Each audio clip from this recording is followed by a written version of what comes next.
സുഹൃത്തെ, ഞാൻ ജസിൽ മാസ്റ്റർ ജിയിലേക്ക് സ്വാഗതം. ഇപ്പോൾ എഴുതിയിരിക്കുന്നത് കേരള പോലീസിൽ SI വേക്കൻസികൾ, അതായത് സബ് ഇൻസ്പെക്ടർ ഓഫ് പോലീസ് വേക്കൻസികൾ വന്നിട്ടുണ്ട്. കഴിഞ്ഞ ദിവസം കോൺസ്റ്റബിൾ വേക്കൻസികളെ കുറിച്ചിട്ട് വീഡിയോ ചെയ്തിട്ടുണ്ടായിരുന്നു. അത് കാണാത്തവരൊന്ന് കാണുക. ഓക്കെ, ഇതിനെക്കുറിച്ചിട്ടുള്ള എല്ലാവിധ ഡീറ്റെയിൽസായിരിക്കും നമ്മൾ ഈ വീഡിയോ ഡിസ്കസ് ചെയ്യുന്നത്. നിങ്ങൾ ആദ്യമായിട്ടാണ് മാസ്റ്റർ ജി കാണുന്നതെങ്കിൽ ചാനലൊന്ന് സബ്സ്ക്രൈബ് ചെയ്യുമല്ലോ.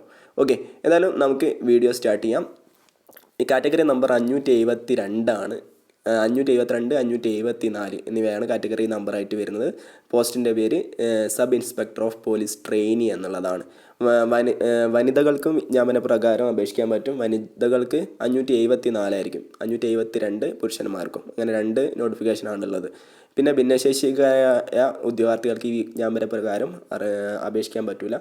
വനിതകൾക്കും സ്ത്രീകൾക്കും പുരുഷന്മാർക്കൊക്കെ അപേക്ഷിക്കാവുന്നതാണ്. ഇന്നലെ പറഞ്ഞിട്ടുണ്ടായിരുന്ന പോലീസ് കോൺസ്റ്റബിൾ വേക്കൻസികൾ അത് പുരുഷന്മാർക്ക് മാത്രമേ അപ്ലൈ ചെയ്യാൻ പറ്റുമായിരുന്നു. ഇന്നലത്തെ വന്നിട്ടുള്ളത് സ്ത്രീകൾക്ക് പ്രത്യേകം വേറെ വരുമായിരിക്കും.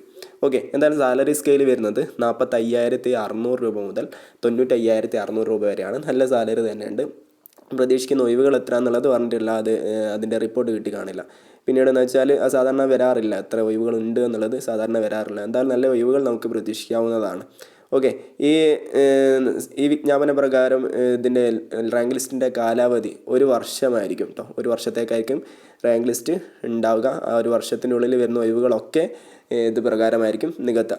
നേരിട്ടുള്ള നിയമനമാണ്. 2 കാറ്റഗറി നമ്പറാണുള്ളത്. 572 ഓപ്പൺ മാർക്കറ്റും 573 പോലീസിലെയും വിജിലൻസിലെയും ബിരുദധാരികളായ മിനിസ്ട്രിയൽ ജീവനക്കാർ, അതായത് പോലീസിലെ അവർക്ക് വേണ്ടിയിട്ടുള്ളതാണ് 573. 574 കാറ്റഗറി നമ്പർ വരുന്നത് ബിരുദധാരികളായ ഹെഡ് കോൺസ്റ്റബിൾ, ടി കോൺസ്റ്റബിൾ, സമാജ ജോലി നോക്കുന്ന എന്നിവരിൽ നിന്നും. എന്ന് വെച്ചാൽ ഓപ്പൺ നമുക്ക് അപ്ലൈ ചെയ്യാൻ പറ്റുക, എന്ന് വെച്ചാൽ ജോലി ഇല്ലാത്തവർക്ക് അപ്ലൈ ചെയ്യാൻ പറ്റുക 572 എന്നുള്ളതാണ്. മറ്റേത് 573, 574 അത് പോലീസ് തന്നെ ഉള്ളവർക്ക് അപ്ലൈ ചെയ്യാനുള്ളതാണ്.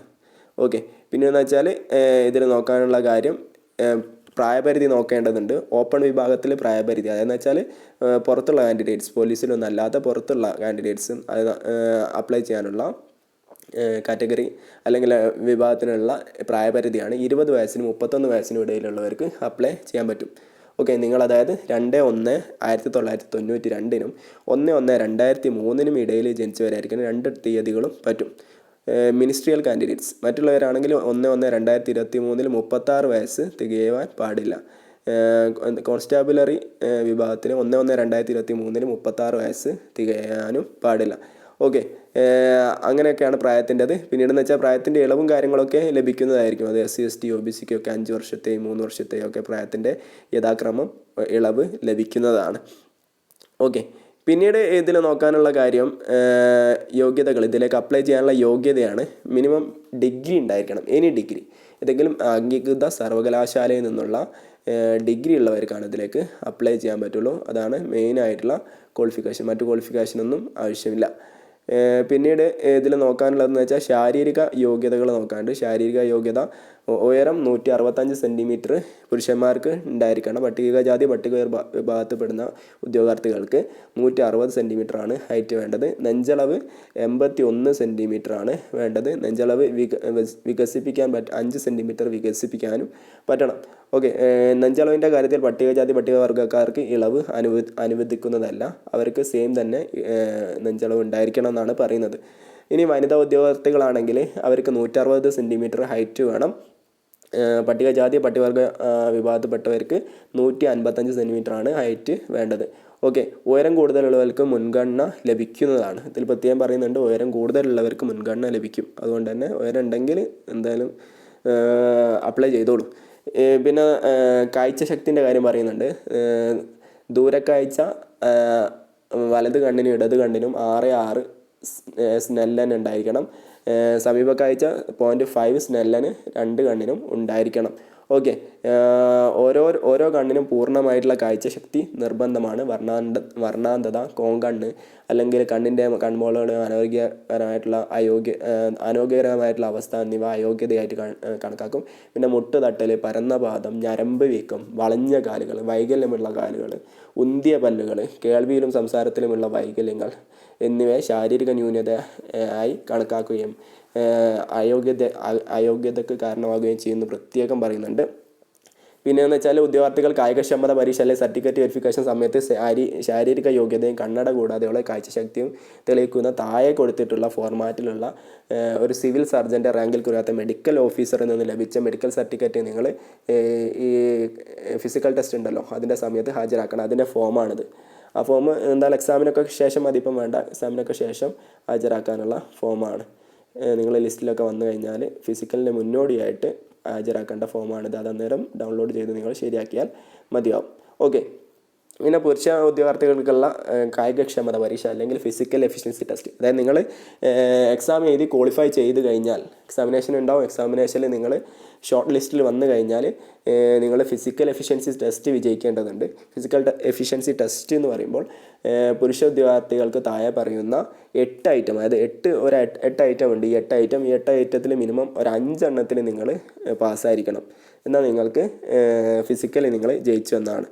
ഓക്കെ. 8 ഐറ്റംസ് ഒന്ന് നോക്കാം. ഒന്നാമത്തതാണ് 100 മീറ്റർ ഓട്ടം 14 സെക്കൻഡ് കൊണ്ട് കംപ്ലീറ്റ് ചെയ്യണം. രണ്ടാമത്തത് ഹൈ ജമ്പ് 132 സെൻറ്റിമീറ്റർ അകലത്തിലേക്ക് ചാടണം. ലോങ് ജമ്പ് ഹൈ ജമ്പ് ആണല്ലോ, ഉയരത്തിൽ ചാടണം. ലോങ് ജമ്പ് ആണെങ്കിൽ 457 സെൻറ്റിമീറ്റർ അകലത്തിലേക്ക് ചാടണം. പിന്നീട് ഷോട്ട് പുട്ട് 7264 ഗ്രാമിൻ്റെ ഷോട്ട് പുട്ട് 609 സെൻറ്റിമീറ്റർ അകലത്തിലേക്ക് എറിയണം. ക്രിക്കറ്റ് ബോൾ ത്രോയിങ് ഉണ്ട് 6096 സെൻറ്റിമീറ്റർ അകലത്തിലേക്ക് എറിയണം. പിന്നീട് റോപ്പ് ക്ലൈമ്പിംഗ് ഉണ്ട് 365 സെൻറ്റിമീറ്റർ ഉയരത്തിലേക്ക് കയറാൻ പറ്റണം. കൈകൾ മാത്രമേ ഉപയോഗിക്കാൻ പറ്റുള്ളൂ. അടുത്തതാണ് പുള്ളപ്പ് 8 തവണയാണ് പുള്ളപ്പ് എടുക്കേണ്ടത്.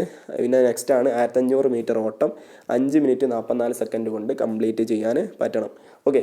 ഇത് പുരുഷന്മാർക്കുള്ളതാണ് പറഞ്ഞത്. ഇത് ഈ 8 ഐറ്റത്തിൽ ഏതെങ്കിലും 5 ഐറ്റത്തിൽ നിങ്ങൾ യോഗ്യത നേടിയിരിക്കണം, പാസ്സാണ്.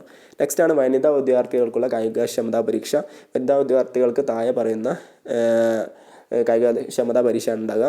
ഈ 8 എണ്ണത്തിൽ 5 എണ്ണം അവർ പാസ്സായിരിക്കണം. ഒന്നാമത്തതാണ് 100 മീറ്റർ ഓട്ടം 17 സെക്കൻഡ് കൊണ്ട്. ഹൈ ജമ്പ് 1.6 മീറ്ററാണ്. ലോങ് ജമ്പ് 3.5 മീറ്ററാണ്. ഷോട്ട് പുട്ട് 4 കിലോയുടേത് 4.88 മീറ്ററാണ്. 200 മീറ്റർ ഓട്ടം 36 സെക്കൻഡ് കൊണ്ട്.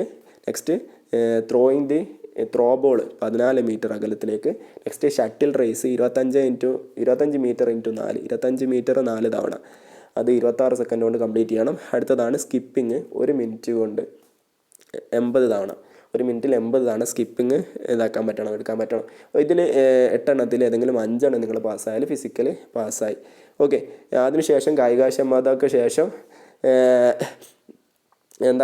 ഇതിൽ പ്രത്യേകം പറയുന്നുണ്ട്, കായികക്ഷമതാ പരീക്ഷയിൽ പങ്കെടുക്കുന്നതിനിടയിൽ അപകടം സംഭവിക്കുകയോ പരിക്കേൽക്കുകയോ ചെയ്യുന്ന പുരുഷ വനിതാ ഉദ്യോഗാർത്ഥികൾക്ക് ഈ കായികക്ഷമതാ പരീക്ഷ പിന്നീട് പങ്കെടുക്കാനുള്ള അവസരം ഉണ്ടാവില്ല. അതിൽ തന്നെ, അതായത് ഒരു ദിവസം മാത്രമേ ഉണ്ടാവുള്ളൂ. അന്ന് തന്നെ നിങ്ങൾ യോഗ്യത നേടിയാൽ നിങ്ങൾക്ക് ഇതിൽ ജോലി ലഭിക്കുന്നതാണ് പറയുന്നത്. ഓക്കെ. എന്തായാലും തിരഞ്ഞെടുക്കപ്പെടുന്ന ഉദ്യോഗാർത്ഥികൾ ഒരു വർഷകാലം പോലീസ് ട്രെയിനിങ് കോളേജുകളിൽ ട്രെയിനിങ് ഉണ്ടായിരിക്കുന്നതാണ്. അതിനുശേഷം 10.5 മാസക്കാലം ജില്ലകളിൽ പ്രായോഗിക പരിശീലനം ഉണ്ടായിരിക്കുന്നതാണ്. മേൽപ്പറഞ്ഞ ട്രെയിനിങ് കാലം പ്രൊബോഷണൽ ഇൻക്രിമെൻ്റ് സർവീസ് എന്നിവയ്ക്കായി കണക്കാക്കുന്നതല്ല. ഓക്കെ. ട്രെയിനിങ് വിജയകരമായി പൂർത്തിയാക്കിയ ശേഷം നിയമിക്കപ്പെടുന്ന സ്റ്റേഷൻ്റെ സ്വതന്ത്രമായ അധികാരം ഏറ്റെടുക്കുന്ന തീയതി മുതൽ ഇവർ തുടർച്ചയായി 3 വർഷത്തിനുള്ളിൽ 2 വർഷക്കാലം പ്രൊബോഷനിലായിരിക്കും. ഓക്കെ. 2 വർഷം പ്രൊബോഷൻ ആയിരിക്കും. ജില്ലകളിൽ പ്രായോഗിക പരിശീലന കാലത്തും പ്രൊബോഷൻ വിജയമായി പൂർത്തിയാക്കുന്ന സമയം വരെയും ഓരോ ട്രെയിനിക്കും സർക്കാർ കാലാകാലങ്ങളായി നിശ്ചയിക്കുന്ന സ്റ്റൈപ്പൻഡ് നൽകുന്നതാണ്. ഓക്കെ. അങ്ങനെയൊക്കെയാണ് കാര്യങ്ങൾ ഡ്യൂട്ടിയുടെ സേവന വ്യവസ്ഥകൾ പറഞ്ഞിട്ടുള്ളത്. ഓക്കെ. അപേക്ഷ സമർപ്പിക്കേണ്ടതാണ് ഇനി നോക്കേണ്ടത്. അപേക്ഷ സമർപ്പിക്കാൻ വെബ്സൈറ്റാണ് www.kerala.psc.gov.in എന്നുള്ള വെബ്സൈറ്റിൽ നിങ്ങൾ ഒറ്റത്തവണ രജിസ്ട്രേഷൻ പൂർത്തിയാക്കിയിട്ടുണ്ടെങ്കിൽ അതിൽ യൂസർ നെയിമും പാസ്വേഡും അടിച്ച് കയറിയാൽ നിങ്ങൾക്ക് ലോഗിൻ ചെയ്താൽ നിങ്ങൾക്ക് ഇതിലേക്ക് അപ്ലൈ ചെയ്യാവുന്നതാണ്. അപ്ലൈ ചെയ്യേണ്ട അവസാന തീയതി 31/1/2024, അതായത് എന്ന് വെച്ചാൽ ഇന്ന് ജനുവരി 1 ഈ മാസം 31-ാം തീയതി വരെ നിങ്ങൾക്ക് അപ്ലൈ ചെയ്യാവുന്നതാണ്. ഓക്കെ. അത്രത്തോളം കാര്യങ്ങളാണ് നമുക്ക് ഇതിൽ നോക്കാനുള്ളത്. ഇതിനെക്കുറിച്ചിട്ട് മറ്റെന്ത് വിവരങ്ങൾ ആണെങ്കിലും നിങ്ങൾ കമൻ്റായിട്ട് ചോദിക്കാവുന്നതാണ്. ഓക്കെ. എന്തായാലും നിങ്ങളുടെ ഫാമിലി സുഹൃത്തുക്കൾ ആരെങ്കിലും ഒക്കെ ഡിഗ്രി ഉള്ളവർ പോലീസ് ജോബ് ആഗ്രഹിച്ചിരിക്കുന്നുണ്ടെങ്കിൽ, അല്ലെങ്കിൽ ഒരു SI നല്ല ഒരു ഗ്ലാമറസ് ജോബാണല്ലോ, അതിലേക്ക് ആഗ്രഹിച്ചിരിക്കുന്നുണ്ടെങ്കിൽ അവർക്കൊക്കെ, സ്ത്രീകൾക്കും പുരുഷന്മാർക്കൊക്കെ അപേക്ഷിക്കാൻ പറ്റിയതാണ്. അവർക്കൊക്കെ ഇതൊന്ന് ഷെയർ ചെയ്ത് കൊടുത്തോളൂ. ഇത്രത്തോളം കാര്യങ്ങളാണ് നമുക്ക് ഈ വീഡിയോ നോക്കാനുള്ളത്. നമുക്ക് മറ്റൊരു വീഡിയോ ആയിട്ട് വീണ്ടും കാണുവരേക്കും. Thank you for watching. See you soon next video.